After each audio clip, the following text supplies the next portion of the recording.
I mean, when were Palestinians born? What was all this area before the First World War? When Britain got the mandate over Palestine, what was Palestine then? Palestine was then the area between the Mediterranean and the Iraqian border. You say there is no such thing as a East Palestinian? and West Bank, no. East and West Bank was Palestine. I'm a Palestinian. From 21 until 48, I carried a Palestinian passport.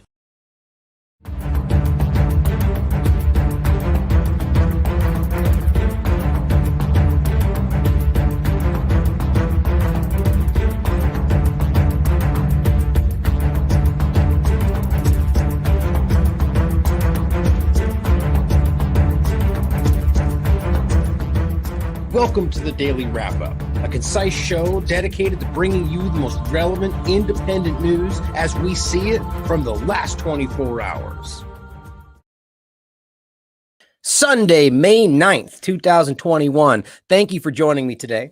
We have a special edition of the Daily Wrap-Up for you today that is going to be entirely focused on actually what we used to focus primarily on before COVID Clown World began, which is U.S. foreign policy, more particularly U.S. foreign policy and its allies and what's happening in the larger agenda around that. But specifically within that topic today, we're going to talk about what all of you hopefully have been aware of if you're paying attention, which is that there is basically a third intifada that has begun inside of occupied Palestine. And this is something that Robert Inlakesh has been covering extensively, they've been writing for in The Last American Vagabond, but that deserves all of your attention. We're going to talk about this today. And I'm right there with many of you. There's a lot of this that I probably haven't been aware of, that I've been following Robert's work and haven't been doing my own investigation because we've been focusing on other things. So today we are going to only focus on this and let you know what's really going on there and what it really means. And also from my perspective, that it clearly links with the larger things that are happening today in its own way. So first, welcoming to the show for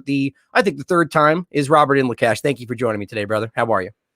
Great, and thank you for having me. It's a really important topic, so I'm ready to get into it. Yeah, it really is, and it's just, I mean, for someone, I mean, I can't even imagine for someone like yourself, but for me, I've been covering this probably extensively for years at the very least, and to see what's happening today and to actually be like shocked by what opening fire inside of a mosque and these things that are huge that nobody is talking about in the mainstream media, it kind of blows you away. I mean, it doesn't surprise you because we all know that they're constantly lying, but to see so flagrantly, like that they can just ignore it, not talk about it, or to see things like we talked about, like we opened the show with today. Like actually, before I even get into that, you made a really excellent point in one of your articles that I was actually talking about today with somebody, the recent one you wrote about, when we'll talk about this probably today as well, that basically Netanyahu is doing what he's accused of, even by the Israeli media all the time, which is either creating a war or conflict in some way to help himself politically, which is not that new in U.S. government or anywhere else.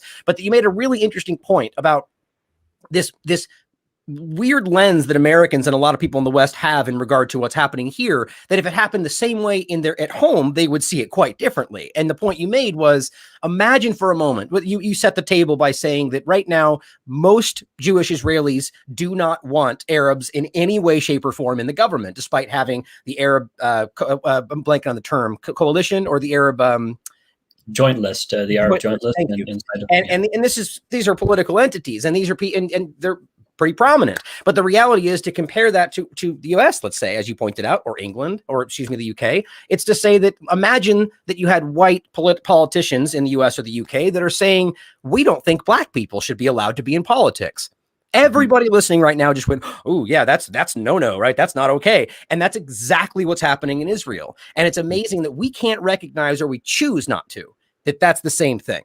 Right. So my point in showing the Golden Meir clip in the beginning is to just recognize that there are people right now, and I have an example of it, of people arguing that there was never a Palestine, arguing that it's such obvious and easily verifiable lies that have been circulating in this circle, in this community forever. And it's very clearly a lie. So, first off, just what are your thoughts on that in general? And there's probably a lot of those things that you would probably point out that people would still think were real. What are your thoughts? Yeah, well, according to the recent polls, the most recent and authoritative polls that we have, it's around 29% of Israel's Jewish population, which believes that Arabs or that the Palestinians, they call them Arab citizens of Israel, and Arab parties, that that Arabs should be ministers or that they should be part of a coalition government, which is really crazy if you think about it. That level of racism exists. That only 29% of Jewish Israelis would support that. So it speaks to the propaganda that's pushed down their throats every single day, that this amount of a population would believe something like this, that they could not have a certain ethnicity inside of their government for whatever reason, makes it a bad thing because there's a separate ethnicity inside of their government.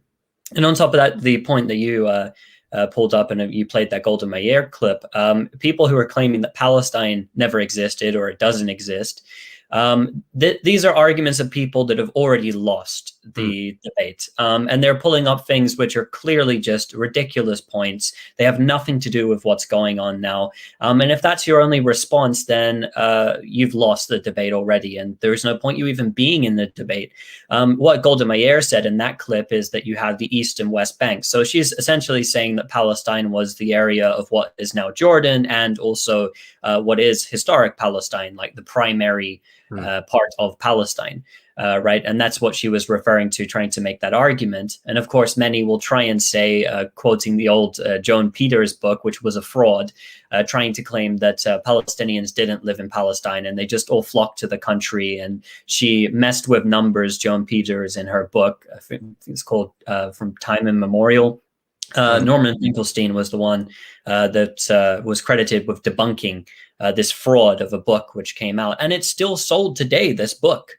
So it's an insult to anyone's intelligence to argue that Palestine doesn't exist or that the Palestinian people don't exist. They clearly exist. They're clearly a people. They clearly have a culture. They clearly have a history. And even the terminology, the term Palestine itself has roots going back 4,000 years. And these things Herodotus refer to Palestine. And the point is, these things are easily verifiable. It's a choice to not care to look because you want to believe a certain thing. And I should have said this in the beginning. For those that don't know, Golda Meir is one of the founding members of Israel and one of the earliest prime ministers, if I remember correctly. And it's just crazy for me to think that somebody would take the word, like you're going to act like you're going to ignore what she says and listen to some writer that covered the topic. It's literally one of the people involved with the foundation of this saying that there was a Palestine. That should end the discussion. So anyway, the point on that in general is that there's a lot happening, a lot of information flying around even today, that at the very least, if we know that that was a lie and people like Netanyahu himself have continued to argue that never existed, we need to realize there's a hell of a lot more they're saying that's also not only just dishonest, but flat out incorrect. Like they're lying to you for an agenda.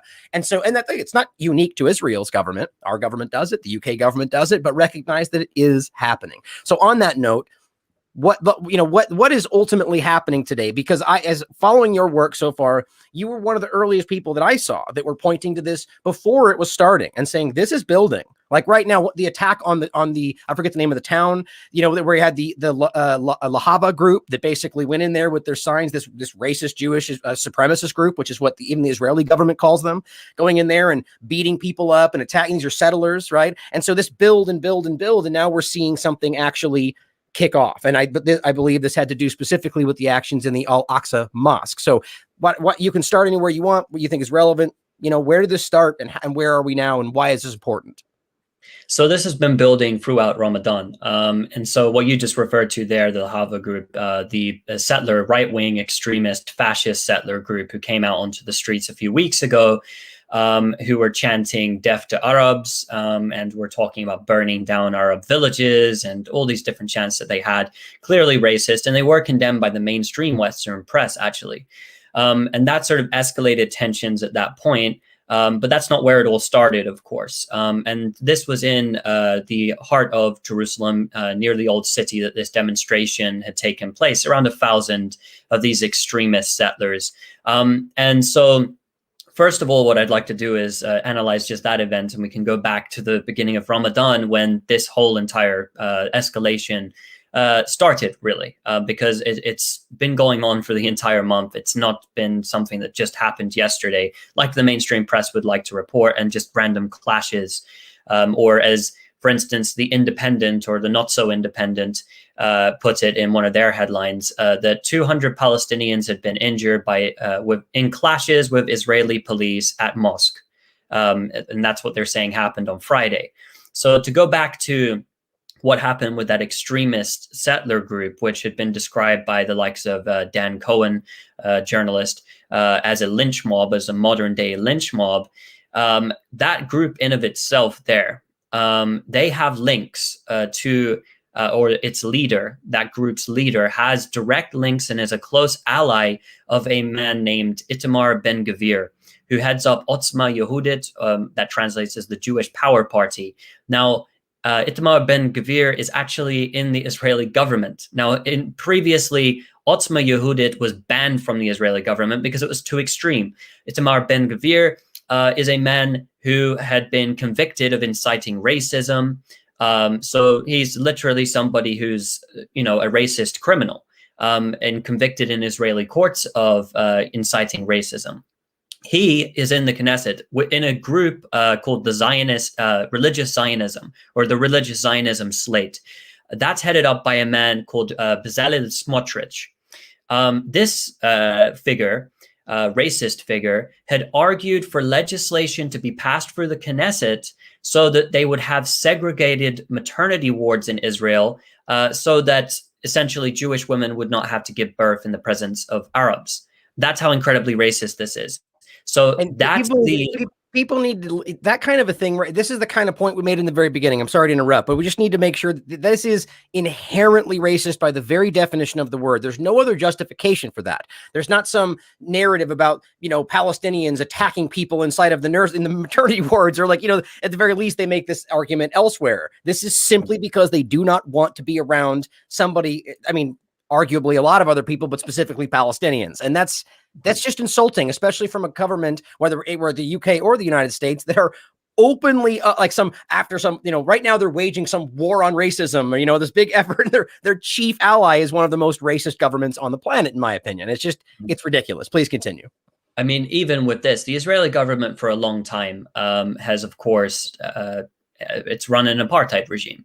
And that's now been accepted by Human Rights Watch. That's now been accepted by Israel's top human rights organization, B'Tselem, that it runs an apartheid regime, not just in the West Bank and Gaza Strip and East Jerusalem, but in the entirety of the country. It's one system between the river and the sea. And it's an apartheid system. But these elements, which are now in government, and of course are connected to these hardcore right-wing extremist settlers, which we saw chanting "Death to Arabs," they once were outlawed and now are part of the government. And in fact, Netanyahu is heavily relying upon these extremists. Right. So these are openly racist, openly, religious zealots, essentially, which have quite a bit of sway with Netanyahu because he's using them to keep himself alive politically. He still wasn't able to form a government, and that has been passed on to the anti-Netanyahu bloc. Yair Lapid was asked to form a coalition, but now it looks like Netanyahu is not backing down from his support of the religious Zionism slate. And so when we're analyzing this and looking at it, we have to understand that extremist group of settlers who tomorrow are going to try and raid the Al-Aqsa Mosque compound, and God knows what is going to happen. And the Israeli forces, occupation forces in Jerusalem, are going to facilitate that, we're hearing. And they're preventing Palestinians from entering the old city so that they cannot defend their holy site. This is the third holiest site in Islam for Muslims, and this is during Ramadan, so right. The holy month for Muslims. That's the level of incitement. Let's talk about that for a minute, because you and I we're discussing this earlier, and I think it's really important for Americans and plenty of others to understand how important that is. As you and I were discussing, you would consider it in the same light as people invading and attacking and hurting people inside the Vatican, right? That's the level of importance here. So if you're a Christian out there and you think about people raiding inside the Vatican and beating Christians up inside the area and having no repercussions for for it. That's what's happening right now, right? So can you touch on the Al-Aqsa Mosque and just, just briefly talk about why that's important, and then maybe some of the, the narratives around this, like what Jewish Israelis believe they want to happen there, and why that's important to what we see happening now. Well, this incident specifically, this was directly an incitement to violence by the Israelis. They knew this was going to escalate, the Israeli government. And Netanyahu, I believe, is behind this entire push to be more aggressive. He could have easily called off the troops. But what he did on Friday night is, or what the Israeli occupation police did on Friday night, is that they decided in their hundreds to storm the Al-Aqsa Mosque compound and fire tear gas and rubber bullets into Palestinians praying, whilst they were praying during Ramadan, which is the holy month for Muslims, right? In the third holiest site to Muslims and the most significant holy site in all of the land of Palestine, Israel, right? So when we're looking at this, we have to understand that this was really a racist, Islamophobic attack. This was an attack which was meant to incite more violence, and they injured 200 Palestinians around Jerusalem as a result of this. They attacked medical clinics inside of the Al-Aqsa compound. The Israeli forces were, according to eyewitnesses, not only smashing the windows of the mosque, firing inside of mosques, but on top of that as well, they were stepping on Qur'ans. So the holy book for Muslims. That's what happened here. But you have the disgraceful reporting, which would paint this as some sort of equal clash, which occurred when it was an attack. It was a blatant attack. This could have been avoided. This was decided by the Israeli authorities that they would do this and stoke these tensions. And what's important as well is that, again, the media representation, right? I mean, there's plenty of evidence to show that this is not some kind of a clash between sides. This is an open attack there's people just in the mosque worshiping. And yet they will report it as literally the opposite of that, and not even care that we can show the video that proves that they're wrong. This is, again, speaking to that beginning discussion point, think of the power, the propaganda manipulation, the level of effort that takes to create a worldwide misrepresentation such as Palestine didn't exist. That takes cooperation amongst multiple governments. And, it's so the same kind of idea. They know that they have that kind of power. They just don't care that we see it. These are, in my opinion, sinister people. There's no way you can see that any other way. There's no way you could argue they think they're doing a greater good here. You know what I mean? These people to them are lesser than, and they openly speak about that. I've played that many times as well. So go ahead. If we look specifically at this, what we're seeing on screen here, right? The attack, this is inside one of the mosques on the compound, right?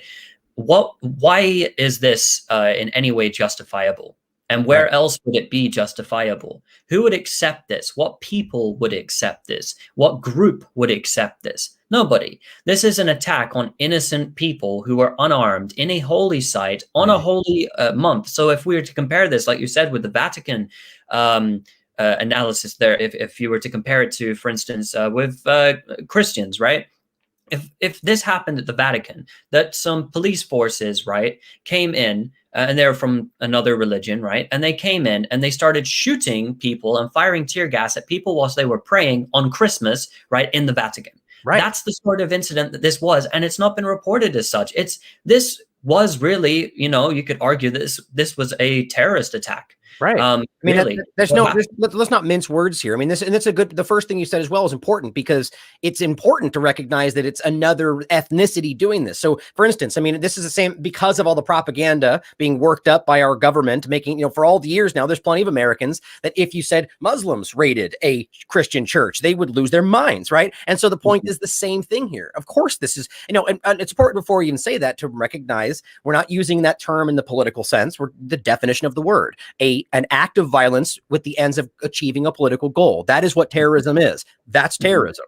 It's exactly what it is. It's just funny that they try to misrepresent these things today and bend them to meet their own desires. I mean, so let me ask you this then: what are they even saying about this that justifies this? What is their argument that this is like acceptable in any way? Well, they would say and claim, this is what I've seen by the mainstream press, that in Israel, I mean, it's in the Israeli press, I haven't actually seen them try and place too many justifications in the front of this, to be completely Just fair with you. quiet, right? Keep it, Yeah, there's just sort of quiet. It happened. Right. It's an escalation. And it's more concern about what the Palestinians are doing in reaction to this now. And so what we've seen, and like I said, there's a big context behind this. On the first day of Ramadan, the Israeli forces had raided the site, not violently like this, but they shut off loudspeakers. And the reason why they did that, or they said the reason why they did that, was not to disturb a service ongoing for occupation soldiers who had been killed at the nearby Western Wall. Right. So basically, they didn't, Jewish Israelis didn't want to have to hear Palestinians, the call to prayer, for instance, or the imams later on in the night. It would disturb them too much. And it's not like they consulted the Palestinians. They just did this because they decided to do it. Then on top of that, they placed barriers at an area called the Damascus Gate, or Bab al-Amud, which it's an entrance to the old city. And through the Damascus Gate, then you have the sort of the Arab quarter, as they call it, inside of the old city, where Palestinian businesses and homes are. They basically barricaded it off, placed these barricades around, restricted who could come into the old city, who could go to the Al-Aqsa Mosque, and were messing with people. So from the very first day of Ramadan, Palestinians ended up going into what were called clashes, right? Reacting to the Israelis protesting, and then the Israeli forces would bring in their riot police on horseback, the water cannons, these skunk water cannons, use their tear gas, use their rubber bullets, and even live ammunition in some cases was reported too, and just beat the hell out of everyone. And then on top of that, we have the ongoing case right now of Sheikh Jarrah, which is a village inside of East Jerusalem, and in the case of Sheikh Jarrah, the Israelis are attempting to ethnically cleanse 28 Palestinian families from the area, amounting to 550 people. They want to take these homes and they want to essentially evict the Palestinians and allow for illegal Israeli settlers to take their places. Gosh, what we've seen happening. Let's touch on that general discussion for a minute as well. The idea of this is really important, especially to give it a little plug in reference to your amazing documentary, The Steal of the Century. It's funny how we just forgot about that, right? That just never happened. At least basically that was a fraud from the beginning, which was your point of the documentary. And then we all saw that immediately. Netanyahu just whatever he wanted and claimed it was their fault. And so now we're at a point in the same way that you're talking. I mean, it's right now they are violating that in every possible way. And that doesn't even the deal itself understand, but that doesn't even discuss the legal standing in general that the UN has always maintained is a crime. These are illegal occupiers that are continuing to displace people for multiple times in a row. Can you touch on that in general? I mean, maybe just the idea of why that's illegal. And again, what baffles me about this constant ongoing discussion is that we all know this. The UN has always maintained this is an illegal occupation, right? So it's just amazing. So this means our governments are complicit. They're going along with the crimes, So go into the settler part for me and what you think about it. Well, if we look specifically East Jerusalem, because of course this is the issue, you've got, of course, around more than 200,000 illegal Israeli settlers, which are inside of East Jerusalem. East Jerusalem, according to the original partition plan of Palestine, which was put forth UN Resolution 181, which was a non-binding resolution in the General Assembly. And actually, when Israel was introduced to the international community, when it was accepted as a member nation of the United Nations in 1949, this was one of the documents which was put forth that they should abide by, along with UN Resolution 194, which was the right of the return for the Palestinians, in order for them to, maintain themselves as a state. So the Israelis in 1948, they'd invaded the area of Jerusalem. Under the partition plan, this was supposed to be an autonomous zone. It's not supposed to belong to anyone. It's supposed to be UN monitored. They invaded into it. And as a result of this and the battles that ensued in what they called a war on Israel, but the Arab armies never invaded the territory, which according to the partition plan, Israel was supposed to be in anyway. So it wasn't a war and an attack on Israel. It never happened like that. Jordan had come in and taken the other half of Jerusalem. Okay, so East Jerusalem. And during this time, the Jordanians had facilitated Palestinians, of course, moving into some areas after they've been ethnically cleansed from different areas in Palestine. And so when we're looking at the occupation, in 1967, the Israelis illegally occupied East Jerusalem, along with the West Bank, the Gaza Strip, the Sinai Peninsula, and also the Golan Heights. So for East Jerusalem, when that was occupied, that's never been recognized as Israeli territory. And according to all of the like the Oslo Accords, etc., and the international consensus, this is to be the capital of a future Palestinian state. And so when Israel annexed, de jure annexed the territory in 1980, this was never recognized by the international community. But in 1980, it could apply its own law. That's what it did it for. It applies Israeli law inside of East Jerusalem. And it also expanded that territory. But there was one big problem for them, is that the Palestinians were still living there. So they had legislation in place from the 1970s, which would create an ethnic balance. Now, the ethnic balance was not 50-50, it was 26% Palestinians and the rest Jewish people in the area. So how do you stop, Palestinians from being the majority in East Jerusalem? Well, you ethnically cleanse them. And of course, there's a number of different racist laws which are used for Israel to place its settlers in there. But you have to understand that Israel views this as part of Israel. It does not view this as part of anywhere else. And they see what they're doing is perfectly legal. They say, well, we annexed it, it's ours. And the international community says no, and they say these are illegal settlers. But to Israel, these are just normal Israeli citizens living in Israel. That's what they view it as in their undivided capital, which is literally divided by an apartheid wall. Right. It's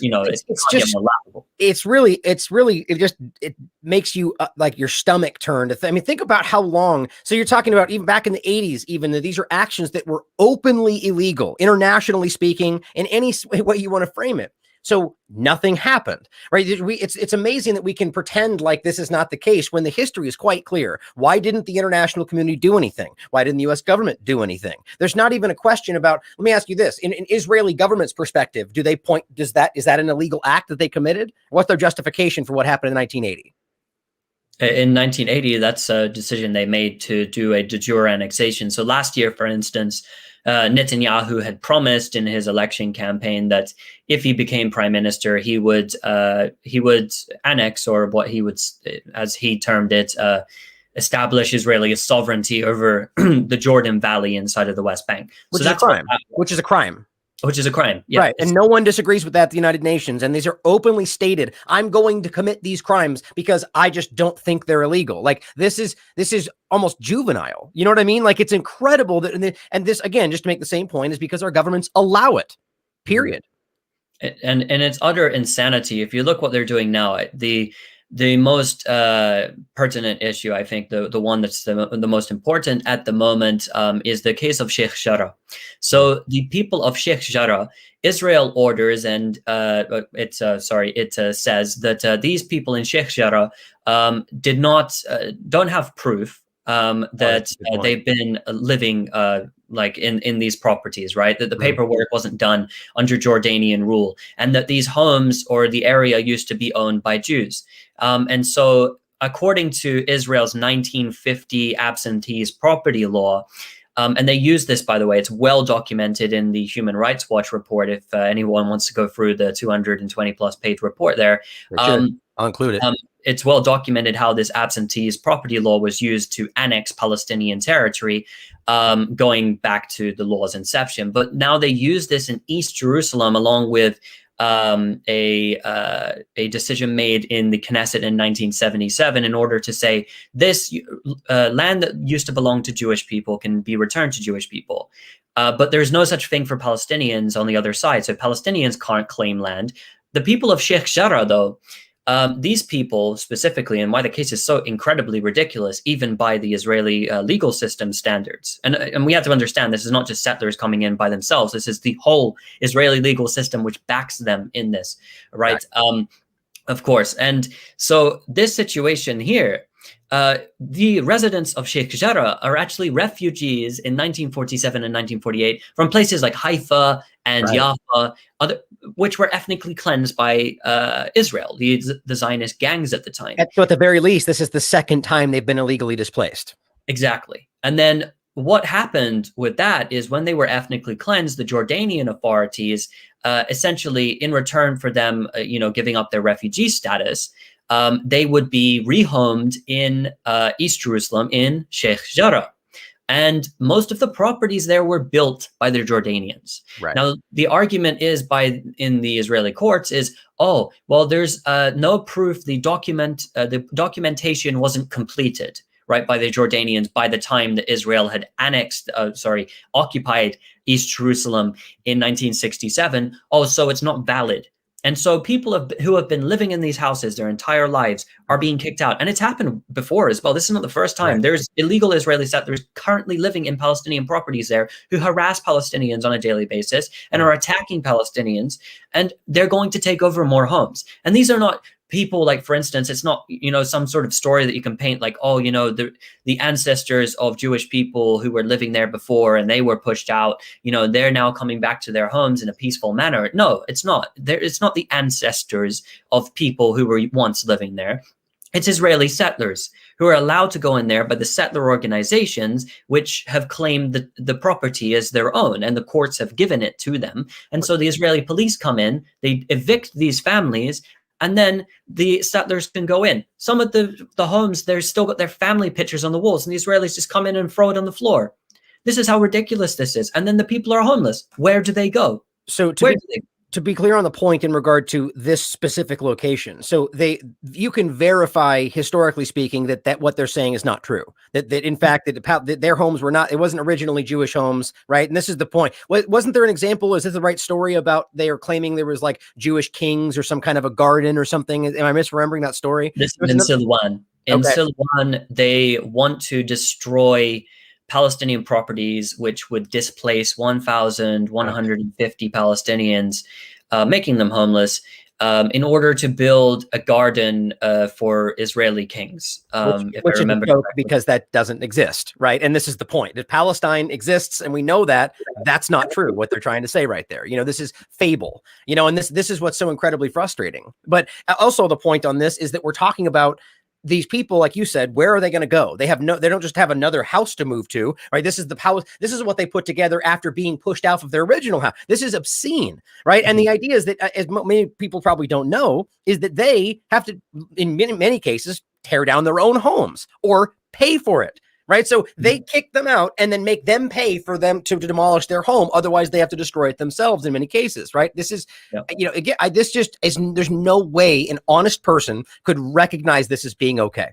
It's just not possible. I mean, these are human beings with families and dreams and, self-determination. These just are being kicked off to the side. And if there's the only way this is acceptable, if you think they are that they are lesser than human beings, that's it.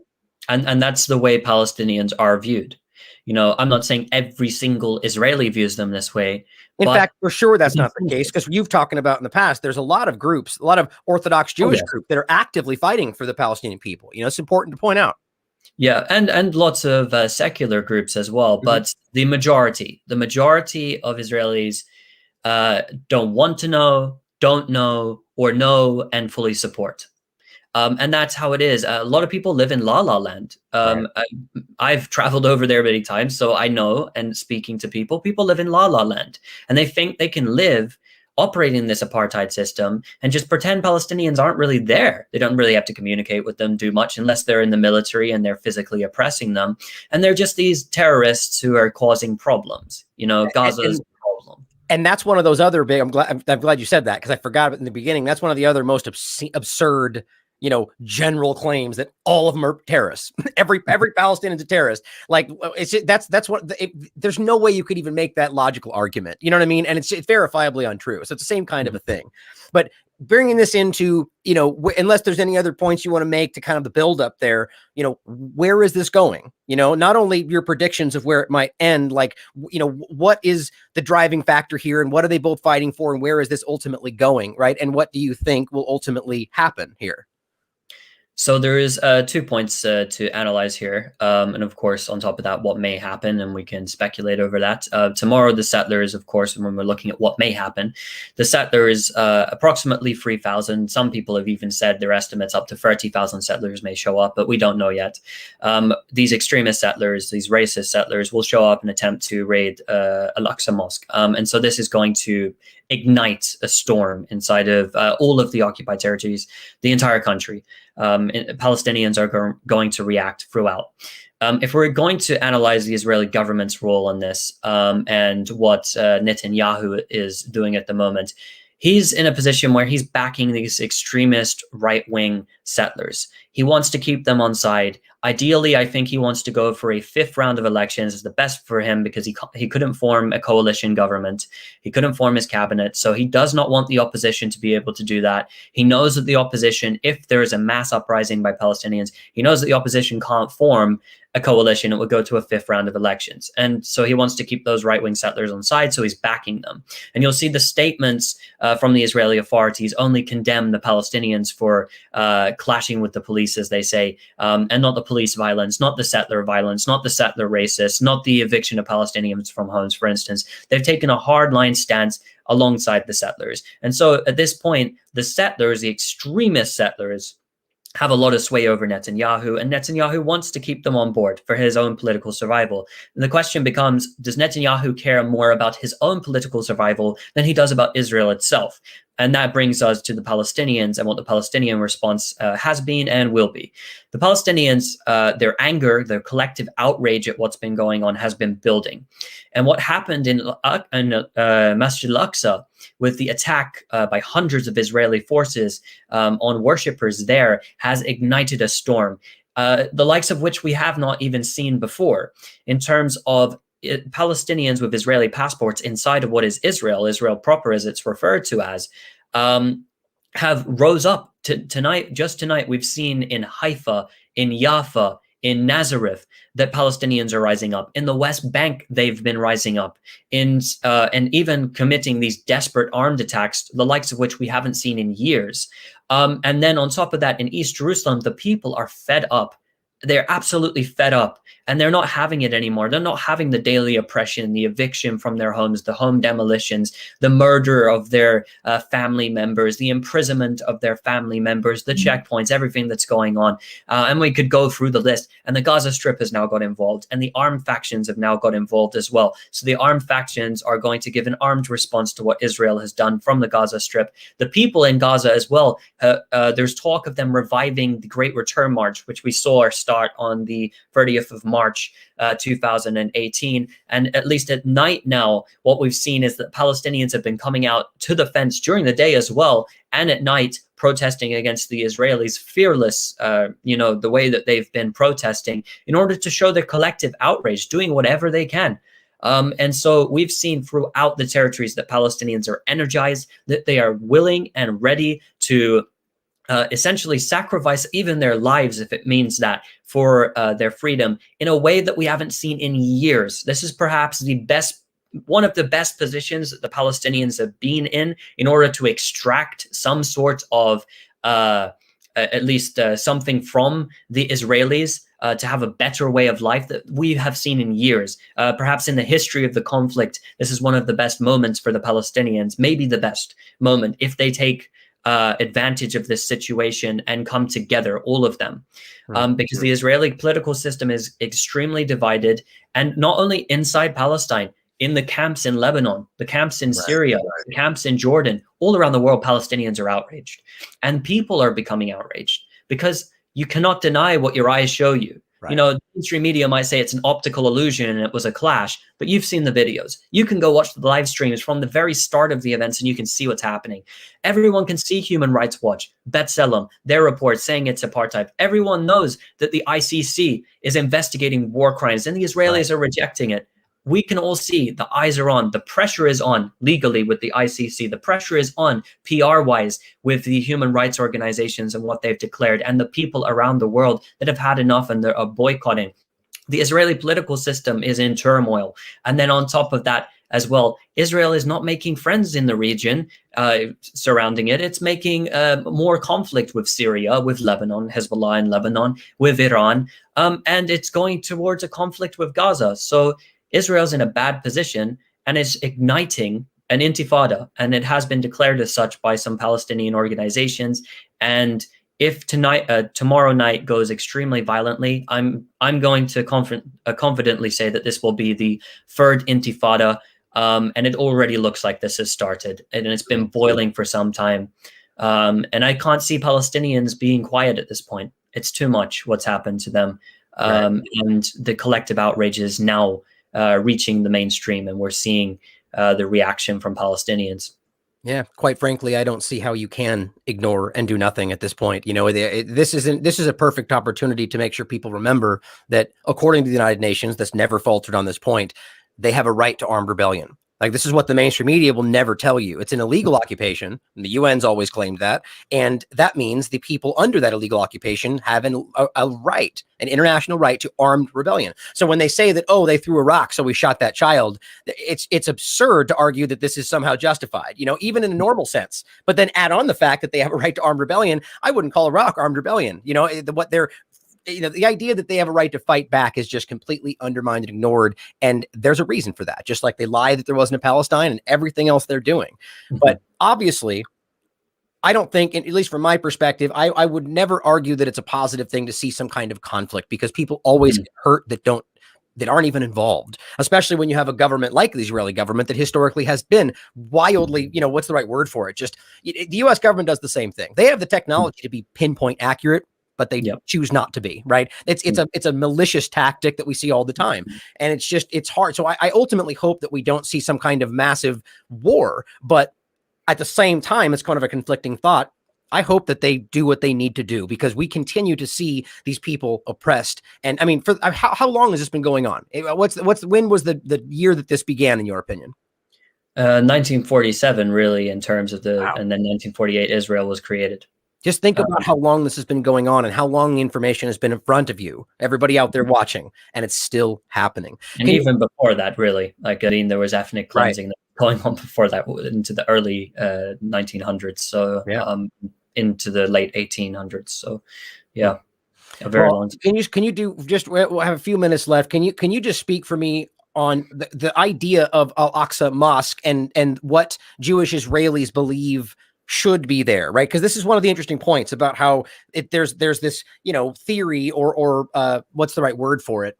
Not myth, but I'm just blanking on the right word for it. There's prophecy. Thank you. I don't know why I couldn't remember that. That this is supposed to be, you know, destroyed and rebuilt. And that seems like an interesting thing that might be driving this mentality. So just quickly on that thought for us. Well, that's a complex issue. I mean, I can't speak for all Jews or Judaism and the many different interpretations of Judaism. I mean, plenty of Jewish people, and there's a large debate on it, would declare that you can't, and no Jewish people could ever go to the Temple Mount, right? They can't go to the Al-Aqsa compound because of the sacredness of the site. You have, however, though, a small group. However, they have power. They have a decent amount of sway, but I don't believe they can achieve their aims because it's too much. But these, temple groups, as they call them, these extremist settlers, they do believe in destroying the site and what they call re-erecting Solomon's temple, the third temple, as they call it. And they believe this is some sort of prophecy, right? And so you have some extremist groups that believe this. However, I don't believe, even if it comes down to this sort of action, I think Netanyahu would have to drop the settlers, even at the expense of his own political career, because the destruction of this site is the destruction of Israel. It won't exist anymore after it, and I can promise that would happen. It's too much. It's over the top. It's just the most insane thing. And most of the Israeli government are actually, even if they, do all of the traditions, like, for instance, Western politicians do, claiming to be Christian, but they're not really. They're secular. And the state in of itself is a secular one, largely. I mean, it's a racist one, and it views, being Jewish as a nationality, and therefore, of course, it oppresses Palestinians and other groups as well. But in terms of this hardline settler belief and whether this could ever be enacted, unless a settler terrorist was to blow it up. I can't see it happening. And I don't think the Israeli authorities want that personally. Yeah. What I found more interesting was just that this mentality is at the very least driving this idea of people, you know what I mean? There's at least to some degree, like it's interesting to see them, you know, speaking about like basically rushing into this mosque and yet at the same time, there's a prophecy that that's sort of something that needs to be destroyed. It's just an interesting way to see how this could be driving, you know, ideologically driven, which seems like an obvious point, you know? And that is one of the dangers of this sort of settler group. For instance, tomorrow, what are they going to do in the site? Right. What are they trying to, you know, what may they bring? Right. Or what if something happens and it's blamed on the Palestinians, or some kind of wayward rocket that, you know, came from somewhere where we, you know, there's a lot of these top possibilities, but the point is it's interesting to see that. And I think that no matter what, how an honest person, as I keep saying, someone who's willing to look at this information objectively cannot walk away thinking that what's happening is acceptable or even legal or moral or in any way, shape or form. Okay. You know, so the last point, cause I know we're like 1 minute left, just, I think is interesting. It's just one thought on this. It's pretty almost macabrely humorous that of course, Israel is the first country in the world to create vaccine apartheid. I just find that to be too telling, that they create a situation where there's vaccinated and unvaxxed, and they are not allowed to do things, and they have chairs for the vaccinated. And, you know, it screams whites only kind of a thing, just like we saw in the United States. So what are your thoughts on that to wrap this up? This, you know, it's not surprising that they would do apartheid in other ways too. Well, for instance, what they did in the West Bank is that they said that, for instance, at the start of Ramadan, that Palestinians could not go to Al-Aqsa Mosque unless they were vaccinated, but didn't offer them vaccinations. And then, so that's the way that it stopped Palestinians from coming in. And then, of course, they're implementing all of their different strategies. And the thing about Israel is they claim that they're top of the world, and they get put all over the BBC and the rest of it, that they're doing so well, and that their medical innovations are wonderful and magnificent. But then look at what the situation of the Gaza Strip is at the moment. Which is under their, I mean, this is the point. It's like it's an open air prison. People cannot leave. People have controlled electricity, controlled water. And so, you know, we've talked about a lot of this stuff, which is just obscene. It really is. But sorry to cut you off. I have an interview in a couple minutes, but I just, last point, someone in the chat asked, how can they help, Robert? How can people in the chat help what's going on right now? Depends where you are in the world, but I'd say that, you know, the action that can be taken from the Western world is writing to politicians, of course, boycotting Israeli goods. People say it doesn't work, but for the Palestinian people who are suffering and dying and sacrificing their lives, if you're at a protest, they will see that. This goes to the Palestinian media, and they see it, and they love the fact that people are coming out and supporting them. So I say, in that sense, the symbolic message to that sense, that's a very good thing as well. So, and if I can just put in one more point here, sort of to end off with, and then I'll be quiet. The situation that we're seeing now in terms of this expanding and growing into, you know, a large conflict, right? An intifada, and people saying that, you know, this is a terrible thing. Well, the reason why this has happened, there's two ways to stop Israel from doing what it's doing, or any rogue regime from implementing these sort of oppressive measures, economically or physically. If you can't do it economically, like the Palestinians do not have the means to, and barely they have the means physically to do it, but they are going to try because their backs are against the wall, and the outside world has failed them. The international community has failed to act economically, so violently is how it has to go. So it is the fault of the international community. It is the fault of the United States government, the British government, the European Union, and others who could have changed this situation in the blink of an eye, but did not act and allowed this apartheid regime to go on. And so because they allowed Israel to commit these actions and did absolutely nothing, now the Palestinians are reacting, and who can blame them? And they have that right to armed resistance, to self-defense, and to come out in mass nonviolent protest, as they are doing also. So they have those rights. This is the actions of people who have their backs against the wall, and they've had enough, and they're coming out, and they're making their voices be heard, and they're trying to end the policies which are being, of course, practiced against them by the Israeli authorities. Yeah, absolutely. And, you know, I appreciate you taking the time, Robert, to be here to let us know what's going on. And I'm sure you'll continue to follow up on this. So keep an eye out for his own work on at his platforms, Twitter, elsewhere, as well as in The Last American Vagabond. And, you know, to just end that with a quote, I believe it was Jefferson, but people remember it in general, that, you know, when you make peaceful revolution impossible, you make violent revolution inevitable. And that is a choice that's being made by these sinister people. So thank you for being here, brother. And also, as always, everybody out there, question everything. Come to your own conclusions. Stay vigilant. This is the Defense Minister, Moshe Yaalon, talking just a couple of weeks ago. Israel is going to hurt Lebanese civilians, to include kids of the family. We went through a very long discussion. We did it then. We did it in the Gaza Strip. We are going to do it in any round of hostilities in the future. That's the Defense Minister. This is the Military Chief of Staff, Benny Gantz. The next round of violence will be worse and see this suffering increase. He headed up the military assaults on Gaza, the last two. This is the Minister for Education in the Netanyahu government. There will never be a peace plan with the Palestinians. I will do everything in my power to make sure they never get a state. He also said, if you catch terrorists, you simply have to kill them. I've killed a lot of Arabs in my life, and there's no problem with that. This is the Minister for Justice. Palestinians are all enemy combatants. This also includes the mothers of the martyrs. They should follow their sons. Nothing would be more just.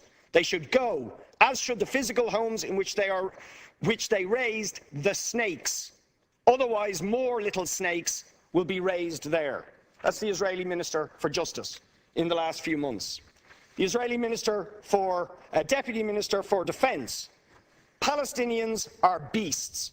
They are not human. The Minister for Foreign Affairs, C.P. Hotley, this is the last one. My position is that between the sea and the Jordan River, there needs to be one state only, the State of Israel. There is no place for any agreement of any kind that discusses the concession of Israeli sovereignty over lands conquered in 1967. Now, these are the official statements of several ministers of the current government of Israel. In one case, actually advocating genocide of all Palestinians, including children, and calling them snakes. Now, can I ask you, Taoiseach, do you not think that if we're defining terrorism, that is the language and thinking of terrorists? That it is absolutely unacceptable in civilized politics, in civilized international relations, for the heads of government of a state that we carry on normal relations with and who you met in Paris to advocate those sort of views when we know they have also led on to the deaths of thousands of Palestinians, innocent men, women and children. What have you to say, Taoiseach, about those sort of views being expressed by the Israeli government?